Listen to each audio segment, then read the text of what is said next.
ETF index mutual funds నేర్చుకుని stock మార్కెట్లో రాణించాలనుకుంటున్నారా? వెంటనే ఈ నెంబర్కి కాల్ చేయండి. Hello guys, welcome back to our channel. ఈ రోజు మనతో ఉన్నారు stock market analyst Sundar Rama Reddy గారు. సార్తో మాట్లాడదాం. నమస్కారం సార్. నమస్తే సార్, మార్కెట్ క్యాపిటలైజేషన్ ప్రకారం ఇప్పుడు సైజెస్ అనేవి పెరుగుతూ ఉన్నాయి బుల్ మార్కెట్లో చూసుకున్నట్లయితే. అండ్ ముఖ్యంగా లార్జ్ క్యాప్లో 100th కంపెనీ సైజ్ కానీ, ఇంకా మిడ్ క్యాప్లో చూసుకుంటే నెక్స్ట్ 250th కంపెనీ సైజ్ కానీ వేరియేషన్స్ ఏమైనా ఉన్నాయా? పెరగడం తగ్గడం అంటే ముఖ్య పెరగడంలో ఎటువంటి చేంజెస్ వచ్చాయి? లాస్ట్ 5 years నుంచి బాగా పెరుగుతున్నాయండి. ఫర్ ఎగ్జాంపుల్ మనం లార్జ్ క్యాప్ తీసుకుందాం అనుకోండి. ఇప్పుడు ఇండియాలో నెంబర్ 1 కంపెనీ రిలయన్స్. ఓకే, అది market capitalisation almost 21 lakhs crore. 100వ కంపెనీ సైజ్ అనుకోండి. ఇప్పుడు లైవ్ మార్కెట్లో 100వ సైజు 84,000 కోట్లు ఉంది. అంటే ఇండియాలో లార్జ్ క్యాప్లో చిన్న కంపెనీ అంటే 84,000 కోట్లు ఉన్న కంపెనీ అనమాట. ఇది 5 years బ్యాక్తో పోల్చుకున్నప్పుడు 5 years బ్యాక్ 100వ కంపెనీ 26,000 కోట్లు ఉండేదండి. ఇప్పుడు దాని సైజ్ ఎంత అయింది? 84,000 కోట్లు అయింది. ఓకే, దాని మీద కింద 25% పెరుగుతా పోతుంది ఇయర్కి ఆ ఇయర్ సైజులు మొత్తం కూడా. బహుశా ఒక 10 years తర్వాత చూసామనుకోండి, 1,00,000 కోట్ల కంపెనీ మినిమం ఉంటుంది లార్జ్ క్యాప్ అంటే, చిన్నవి ఉండవు. అంతగా ఫాస్ట్గా గ్రో అవుతూ ఉంది అనమాట. అలాగే మిడ్ క్యాప్ కానీ చూసుకుంటే, మిడ్ క్యాప్లో కూడా 5 years బ్యాక్ తీసుకుంటే అన్నిటికంటే చిన్న కంపెనీ మిడ్ క్యాప్లో ఆల్మోస్ట్ 8,000 కోట్లు ఉండేది. ఇప్పుడు అది 27,000 కోట్లు అయిందండి, అన్నిటికన్నా చిన్న కంపెనీ. ఓకే, అంటే దాని మీనింగ్ ఏంటంటే, మనం అనుకున్నట్టు అన్ని స్మాల్ క్యాప్స్ మైక్రో క్యాప్స్ అన్ని చిన్న ఏం కాదండి. అవి కూడా 10,000 కోట్లు 20,000 కోట్లు సైజు చేరుతున్నాయి రాను. ఎందుకు ఇలా జరుగుతుందంటే, ఇండియాలో ఎంత సైజు పెరిగినా సరే టాప్ 100ని మాత్రమే లార్జ్ క్యాప్ అంటారు.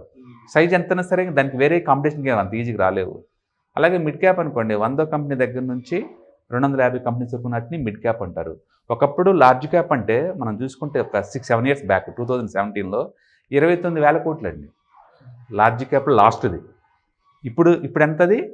84,000 కోట్లు. అంటే రాను డెఫినేషన్ మారిపోతున్నాయి అన్నీ. ఒకప్పుడు 20,000 కోట్లు ఉంటేనే లార్జ్ క్యాప్ అనేవాళ్ళం. ఇప్పుడు తక్కువ అంటే 84,000 కోట్లు అయింది లార్జ్ క్యాప్. మిడ్ క్యాప్లో ఒకప్పుడు 8,000 కోట్లు అంటే మిడ్ క్యాప్ అండి. అది 6 years బ్యాక్ తీసుకుంటే 8,000 కోట్లు. ఇప్పుడు అది 27,000 కోట్లు.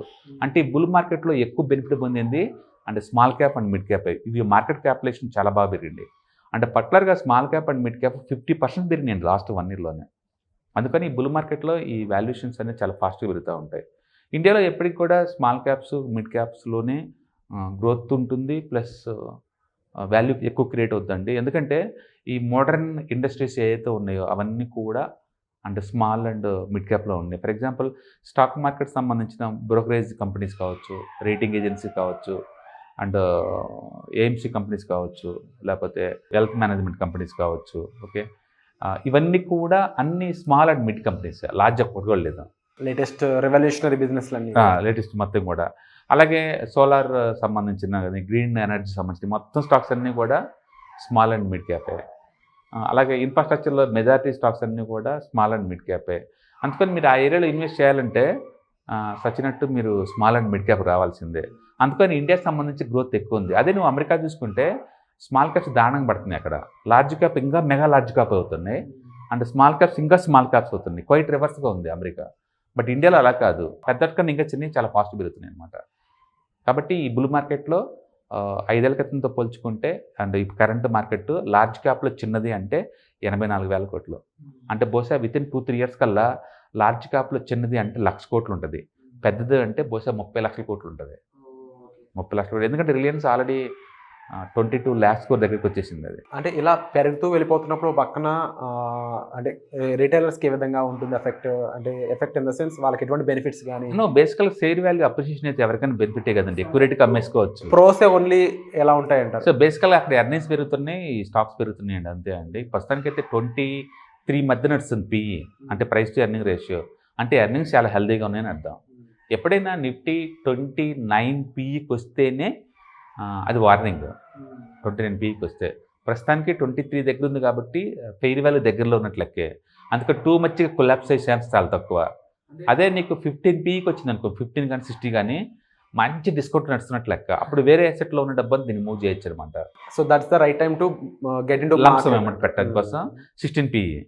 అండ్ మార్కెట్లో నుంచి బయట పొజిషన్ మొత్తం బాగా తగ్గించుకోవడానికి 29 PE. And 21 PE fair value. ప్రస్తుతానికి 23లో ఉంది. అందుకని ఈ మార్కెట్ నేను టూ మచ్ ఎక్స్పెన్సివ్ అని చెప్పలేవు. అందుకని లార్జ్ క్యాప్లో ఈ పెరగడం అనేది మామూలు విషయం, ఎందుకంటే ఎకానమీ చాలా ఫాస్ట్ గ్రో అవుతుంది. 8% జీడీపీ గ్రోత్ అన్ని ఇలానే ఉంటాయి. కాబట్టి మనం ఏ ఇయర్కి ఆ ఇయర్ పెరుగుతూ పోతుంది. ఒకప్పుడు 1 ట్రిలియన్ ఉంది, ఇప్పుడు ఆల్మోస్ట్ మనం 5 ట్రిలియన్ దగ్గరలో ఉన్నాం. చేంజ్ ఓవర్స్ అనేవి ఎక్కువ చూస్తున్నాం అంటారు. ఇప్పుడు మనం కొంచెం ట్రాన్స్ఫార్మ్ ఏజ్లో ఉన్నాం అంటారు. అయితే పర్టికులర్గా లాస్ట్ 5 ఇయర్స్లో అండ్ స్టాక్ మార్కెట్లో అండ్ చాలామంది కొత్తలు కావచ్చు పాతలు కావచ్చు అండి, అంటే బీభత్సం వెల్త్ క్రియేట్ చేసి పడేశారు. చాలామంది మంచి వెల్త్ క్రియేట్ చేశారు. వేరే అసెట్తో పోల్చుకున్నప్పుడు ఈ అసెట్లో ఉంటాయి. ఇక స్పెక్యులేషన్ ట్రేడింగ్ అయ్యేంత వాళ్ళు డిఫరెంట్ స్టోరీ కానీ, బట్ లాంగ్ టర్మ్ ఇన్వెస్టర్స్ మాత్రం last 5 years golden era stock మార్కెట్లో. అది it's give lot of inspiration అనమాట అదర్ పీపుల్. మనం ఇప్పుడు చూసుకుంటే కనుక జస్ట్ 3 నెలలతో లాస్ట్ December 23తో కంపేర్ చేసుకుంటే December 23లో లార్జ్ క్యాప్లో చిన్నదంటే 67,000 కోట్లు. ఇప్పుడు జూన్లో 24 కల్లా 84,000 కోట్లు అయింది. ఎంత గ్రోత్? 25%. ఇది జస్ట్ 6 నెలల్లోనే. ఇంత ఫాస్ట్ గ్రో అవుతుంది ఇవి. అండ్ ఈవెన్ మిడ్ క్యాప్ కూడా 21,000 కోర్స్ ఉంది లాస్ట్ 6 నెలల క్రితం. ఇప్పుడు ఎంత ఉంది? 27,000 కోర్స్. దాని మీనింగ్ ఏంటంటే స్మాల్ క్యాప్ స్టార్ట్ అయ్యేది ఇక్కడ నుంచి 27,000. అంటే ఇండియాలో స్మాల్ క్యాప్స్ అంటే 26,000 కోర్స్ స్టార్ట్ అవుతుంది. 26,000. సో మీరు చెప్పిన లార్జ్ క్యాప్ అంటే 1,00,000 కోట్లు అవ్వాల్సిందే. 1,00,000 కోట్లు. ఎందుకంటే అండ్ 6 ఇయర్స్ బ్యాక్ లార్జ్ క్యాప్లో చిన్నది 26,000 ఉండేదండి. ఇప్పుడు అది స్మాల్ క్యాప్ అది. అండ్ దాని మీద ఏంటంటే ఎకానమీ గ్రో అవుతుంది, అన్నీ పెరుగుతున్నాయి అనమాట, వెల్త్ క్రియేట్ అవుతుంది. అండ్ ప్రాఫిటబుల్ సొసైటీలో ఉన్నామని చెప్పొచ్చు. అన్నీ పెరుగుతున్నాయి, మంచి హెల్తీగా కండిషన్లో పెరుగుతున్నవి. ఒకప్పుడు ఎర్నింగ్స్ లేకుండా పెరిగినది అది, ఇప్పుడు అట్టగా ఎర్నింగ్స్ కూడా జస్టిఫికేషన్ ఉంది. ఇంకా చెప్పాలంటే ఈ మార్కెట్లో చాలా వాల్యూ బయింగ్ నడుస్తుందండి. బ్యాంక్స్ కావచ్చు, ఐటీ కంపెనీస్ కావచ్చు. ఏం పెరిగినాయండి బ్యాంక్స్ లాస్ట్ 5 ఇయర్స్లో? ఇయర్లీ యావరేజ్ మీద 9% పెరిగింది బ్యాంకింగ్ ఇండస్ట్రీ. అండ్ ఈ ఎఫ్ఎన్జీసీ పెరిగింది యావరేజ్ మీద 9% per annum లాస్ట్ 5 ఇయర్స్లో, total FMCG pack. And even Reliance ఏం పెరిగిందండి లాస్ట్ ఇయర్లీ 10% కూడా పెరగలేదు లాస్ట్ 5 ఇయర్స్ నుంచి. అందుకని నిజంగా ఈ మార్కెట్ ఏదైనా బ్యాడ్ న్యూస్ వచ్చి కుప్పగలిపోద్ది అంటే సీన్ లేదు. అది 20p 1 దగ్గర చాలా స్ట్రాంగ్గా అడ్డుకుంటుంది. And really hats off sir. And ముఖ్యంగా మన ఏదైతే కంపెనీస్ స్టార్టప్స్ ఏవైతే బిగిన్ అయ్యి ఉన్నాయో వాళ్ళందరికీ హ్యాట్స్ ఆఫ్ అని చెప్పాలి.